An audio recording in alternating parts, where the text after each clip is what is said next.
Hi, folks. I'm Liane Little, and I'm owl about stories. I read them, write them, watch them, anything with a story. I absolutely love it. I especially love sharing them with other people, and what better way is there to start than with the classics? They're classics for a reason, right? They're amazing stories and absolutely timeless. Don't forget to hit up all those fancy buttons. Like, subscribe, follow, share, whatever you need to do. But most importantly, don't be afraid to reach out. I'd love to connect with you, so feel free to leave comments as you'd like, or you can even follow me over on my Buy Me a Coffee page, lianelittle.com, to message directly. So let's continue on with The Count of Monte Cristo by Alexandre Dumas. Chapter 95, Father and Daughter. We saw in a preceding chapter how Madame Danglars went to formally announce to Madame de Villefort the approaching marriage of Eugenie Danglars and Monsieur Andrea Cavalcanti. This formal announcement, which implied or appeared to imply the approval of all the persons concerned in this momentous affair, had been preceded by a scene to which our readers must be admitted. We beg them to take one step backward and to transport themselves, the morning of that day of great catastrophes, into the showy, gilded salon we have before shown them, and which was the pride of its owner, Baron Danglars. In this room, at about 10 o'clock in the morning, the banker himself had been walking to and fro for some minutes thoughtfully, and in evident uneasiness, watching both doors and listening to every sound. When his patience was exhausted, he called his valet. "Etienne," said he, "see why Mademoiselle Eugenie has asked me to meet her in the drawing-room, and why she makes me wait so long." Having given this vent to his ill humor, the Baron became more calm. Mademoiselle Danglars had that morning requested an interview with her father, and had fixed on the gilded drawing-room as the spot. The singularity of this step, and above all its formality, had not a little surprised the banker, who had immediately obeyed his daughter by repairing first to the drawing-room. Etienne soon returned from his errand. "Mademoiselle's lady's maid says, sir, that mademoiselle is finishing her toilette, and will be here shortly." Danglars nodded, to signify that he was satisfied. To the world and to his servants, Danglars assumed the character of the good-natured man and the indulgent father. This was one of his parts in the popular comedy he was performing, a make-up he had adopted and which suited him about as well as the masks worn on the classic stage by paternal actors, who, seen from one side, were the image of geniality, and from the other showed lips drawn down in chronic ill-temper. Let us hasten to say that in private the genial side descended to the level of the other, so that generally the indulgent man disappeared to give place to the brutal husband and domineering father.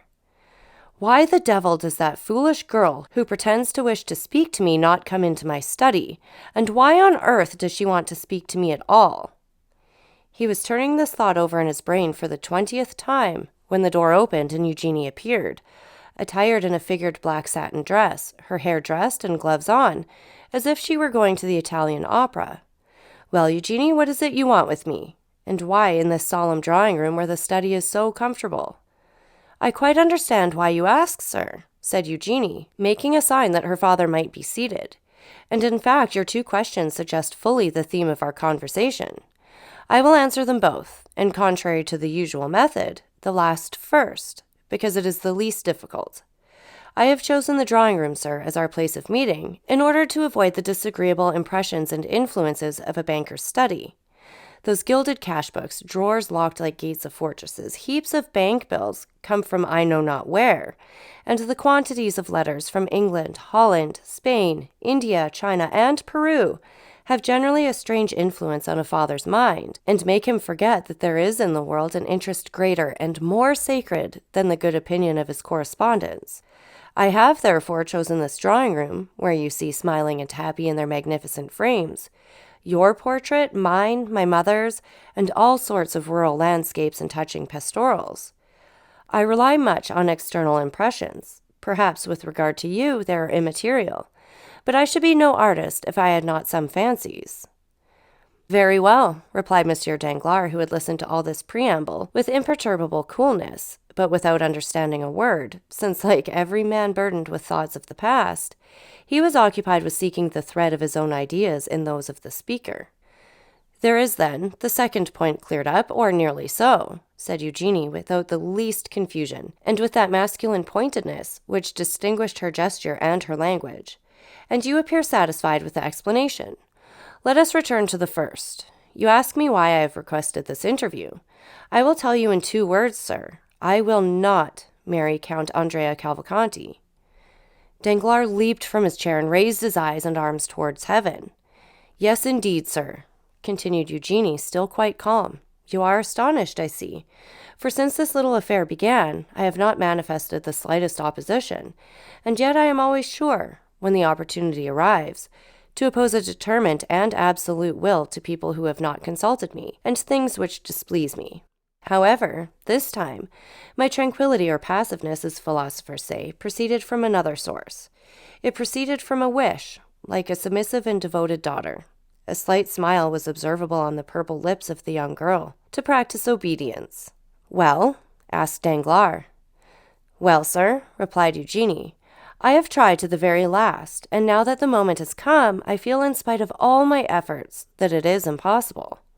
"But," said Danglars, whose weak mind was at first quite overwhelmed with the weight of this pitiless logic, marking evident premeditation and force of will, "what is your reason for this refusal, Eugenie? What reason do you assign?" "My reason?" replied the young girl. "Well, it is not that the man is more ugly, more foolish, or more disagreeable than any other. No, Monsieur Andrea Cavalcanti may appear to those who look at men's faces and figures as a very good specimen of his kind. It is not either that my heart is less touched by him than any other. That would be a schoolgirl's reason, which I consider quite beneath me. I actually love no one, sir. You know it, do you not? I do not see then why, without real necessity, that I should encumber my life with perpetual companion. Has not some sage said, 'Nothing too much,' and another, 'I carry all my effects with me'? I have been taught these 2 aphorisms in Latin and in Greek. One is, I believe, from Phaedrus, and the other from Bias. Well, my dear father, in the shipwreck of life, for life is an eternal shipwreck of our hopes, I cast into the sea my useless encumbrance, that is all, and I remain with my own will, disposed to live it perfectly alone, and consequently perfectly free." Unhappy girl, murmured Danglars, turning pale, for he knew from long experience the solidity of the obstacle he had so suddenly encountered. "Unhappy girl," replied Eugenie. "Unhappy girl, do you say, sir? No, indeed. The exclamation appears quite theatrical and affected. Happy, on the contrary, for what am I in want of? The world calls me beautiful. It is something to be well received. I like a favorable reception. It expands the countenance, and those around me do not then appear so ugly. I possess a share of wit and a certain relative sensibility which enables me to draw from life in general, for the support of mine, all I meet with that is good, like the monkey who cracks the nut to get at its contents. I am rich, for you have one of the first fortunes in France. I am your only daughter, and you are not so exacting as the fathers of the Porte Saint-Martin and Gaieté, who disinherit their daughters for not giving them grandchildren. Besides, the provident law has deprived you of the power to disinherit me, at least entirely, as it has also of the power to compel me to marry Monsieur this or Monsieur that. And so, being beautiful, witty, somewhat talented, as the comic operas say, and rich, and that is happiness, sir. Why do you call me unhappy?" Danglars, seeing his daughter smiling, and proud even to insolence, could not entirely repress his brutal feelings, but they betrayed themselves only by an exclamation. Under the fixed and inquiring gaze leveled at him from under those beautiful black eyebrows, he prudently turned away, and calmed himself immediately, daunted by the power of a resolute mind. "Truly, my daughter," replied he with a smile, "you are all you boast of being, excepting one thing. I will not too hastily tell you which, but would rather leave you to guess it." Eugenie looked at Danglars, much surprised that one flower of her crown of pride, with which she had so superbly decked herself, should be disputed. "My daughter," continued the banker, "you have perfectly explained to me the sentiments which influence a girl like you, who is determined she will not marry. Now it remains for me to tell you the motives of a father like me, who has decided that his daughter shall marry." Eugenie bowed, not as a submissive daughter, but as an adversary prepared for a discussion. "My daughter," continued Danglars, "when a father asks his daughter to choose a husband, he has always some reason for wishing her to marry. Some are affected with the mania of which you spoke just now, that of living again in their grandchildren. This is not my weakness, I tell you at once. Family joys have no charm for me. I may acknowledge this to a daughter whom I know to be philosophical enough to understand my indifference, and not to impute it to me as a crime. This is not to the purpose, said Eugenie. Let us speak candidly, sir. I admire candor. Oh, said Danglars, I can, when circumstances render it desirable, adopt your system, although it may not be my general practice.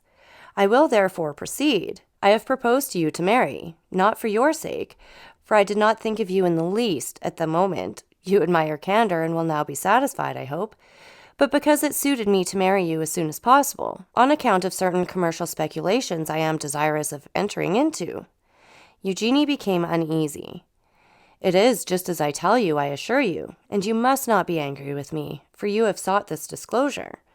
I do not willingly enter into arithmetical explanations with an artist like you, who fears to enter my study lest she should imbibe disagreeable or anti-poetic impressions and sensations. But in that same banker's study, where you very willingly presented yourself yesterday to ask for the 1,000 francs I give you monthly for pocket money, you must know, my dear young lady, that many things may be learned, useful even to a girl who will not marry. There, one may learn, for instance, what, out of regard for your nervous susceptibility, I will inform you of in the drawing-room, namely, that the credit of a banker is his physical and moral life, that credit sustains him as breath animates the body, and Monsieur de Monte Cristo once gave me a lecture on that subject, which I have never forgotten. There we may learn that as credit sinks, the body becomes a corpse, and this is what must happen very soon to the banker who is proud to own so good a logician as you for his daughter. But Eugenie, instead of stooping, drew herself up under the blow. Ruined? Said she. Exactly, my daughter. That is precisely what I mean, said Danglars, almost digging his nails into his breast, while he preserved on his harsh features the smile of the heartless though clever man. Ruined. Yes, that is it. Ah, said Eugenie. Yes, ruined, and now it is revealed, this secret so full of horror, as the tragic poet says. Now, my daughter, learn from my lips how you may alleviate this misfortune, so far as it will affect you. Oh, cried Eugenie, you are a bad physiognomist. If you imagine I deplore on my own account the catastrophe of which you warn me. I? Ruined? And what will that signify to me? Have I not my talent left? Can I not, like Pasta, Malaban, Grisi, acquire for myself what you would never have given me? Whatever might have been your fortune, 100 or 150,000 livres per annum, for which I shall be indebted to no one but myself, and which, instead of being given, as you gave me those poor 12,000 francs, with sour looks and reproaches for my prodigality, will be accompanied with acclamations, with bravos, and with flowers. And if I do not possess that talent, which your smiles prove to me you doubt, should I not still have that ardent love of independence, which will be a substitute for wealth, and which in my mind supersedes even the instinct of self-preservation? No, I grieve not on my own account. I shall always find a resource. My books, my pencils, my piano, all the things which cost but little, and which I shall be able to procure, will remain my own. Do you think that I sorrow for Madame Danglars? Undeceive yourself again. Either I am greatly mistaken, or she is provided against the catastrophe which threatens you, and which will pass over without affecting her. She is taking care for herself, at least I hope so, for her attention has not been diverted from her projects by watching over me. She has fostered my independence by professedly indulging my love for liberty. Oh, no, sir. From my childhood I have seen too much and understood too much of what has passed around me, for misfortune to have an undue power over me. From my earliest recollections I have been beloved by no one. So much the worse. That has naturally led me to love no one. So much the better. Now you have my profession of faith. Then, said Danglars, pale with anger, which was not at all due to offend paternal love, then, mademoiselle, you persist in your determination to accelerate my ruin. Your ruin? I accelerate your ruin? What do you mean? I do not understand you. So much the better. I have a ray of hope left. Listen. I am all attention, said Eugenie, looking so earnestly at her father that it was an effort for the latter to endure her unrelenting gaze. Monsieur Cavalcanti, continued Danglars, is about to marry you and will place in my hands his fortune amounting to 3 million livres." "That is admirable," said Eugenie with sovereign contempt, smoothing her gloves out one upon the other. "You think I shall deprive you of those 3 million," said Danglars, "but do not fear it. They are destined to produce at least 10. I and a brother banker have obtained a grant of a railway, the only industrial enterprise which in these days promises to make good the fabulous prospects that law once held out to the eternally deluded Parisians in the fantastic Mississippi scheme. As I look at it, a millionth part of a railway is worth fully as much as an acre of wasteland on the banks of the Ohio. We make in our case a deposit, on a mortgage, which is an advance, as you see, since we gain at least 10, 15, 20, or 100 livres worth of iron in exchange for our money. Well, within a week, I am to deposit 4 millions for my share. The 4 millions, I promise you, will produce 10 or 12. But during my visit to you the day before yesterday, sir, which you appear to recollect so well," replied Eugenie, "I saw you arranging a deposit. Is not that the term of 5 million and a half? You even pointed it out to me in 2 drafts on the treasury, and you were astonished that so valuable a paper did not dazzle my eyes like lightning." "Yes, but those 5 millions and a half are not mine, and are only a proof of the great confidence placed in me. My title of popular banker has gained me the confidence of charitable institutions, and the 5 million and a half belong to them. At any other time I should not have hesitated to make use of them, but the great losses I have recently sustained are well known, and as I told you, my credit is rather shaken. That deposit may be at any moment withdrawn, and if I had employed it for another purpose, I should bring on me a disgraceful bankruptcy. I do not despise bankruptcies, believe me, but they must be those which enrich, not those which ruin. Now, if you marry Monsieur Cavalcanti and I get the 3 millions, or even if it is thought I am going to get them, my credit will be restored, and my fortune, which for the last month or 2 has been swallowed up in gulfs which have been opened in my path, by an inconceivable fatality will revive. Do you understand me?" "Perfectly. You pledge me for 3 million, do you not?" "The greater the amount, the more flattering it is to you. It gives you an idea of your value." "Thank you. One word more, sir. Do you promise me to make what use you can of the report of the fortune Monsieur Cavalcanti will bring without touching the money? This is no act of selfishness, but of delicacy. I am willing to help rebuild your fortune, but I will not be an accomplice in the ruin of others." "But since I tell you," cried Danglars, "that with these 3 million, do you expect to recover your position, sir, without touching those 3 million? "I hope so, if the marriage should take place and confirm my credit." "Shall you be able to pay Monsieur Cavalcanti the 500,000 francs you promised for my dowry?" "He shall receive them on returning from the mayor's." "Very well. What next? What more do you want?" "I wish to know if, in demanding my signature, you leave me entirely free in my person." "Absolutely." "Then, as I said before, sir, very well. I am ready to marry Monsieur Cavalcanti." "But what are you up to?" "Ah, that is my affair. What advantage should I have over you, if knowing your secret I were to tell you mine?" Danglars bit his lips. Then he said, "You are ready to pay the official visits, which are absolutely indispensable?" "Yes," replied Eugenie. "And to sign the contract in 3 days?" "Yes."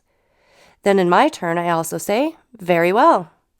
Danglars pressed his daughter's hand in his. But extraordinary to relate, the father did not say, "Thank you, my child." Nor did the daughter smile at her father. "Is the conference ended?" asked Eugenie, rising. Danglars motioned that he had nothing more to say. 5 minutes afterwards, piano resounded to the touch of Mademoiselle d'Armilly's fingers, and Mademoiselle Danglars was singing Brabantio's Malediction on Desdemona. At the end of the piece, Etienne entered, and announced to Eugenie that the horses were to the carriage, and that the Baroness was waiting for her to pay her visits. We have seen them at Villefort's. They proceeded then on their course. So that's it for this chapter. And again, take a minute to like, subscribe, and share. And don't forget that I love hearing from all of you. So please leave any comments you'd like, or you can follow me over on my Buy Me a Coffee page, lianelittle.com. That's LIANELITTLE.com. And thank you so much for listening. Remember, it's Owl about the story. Have a great day.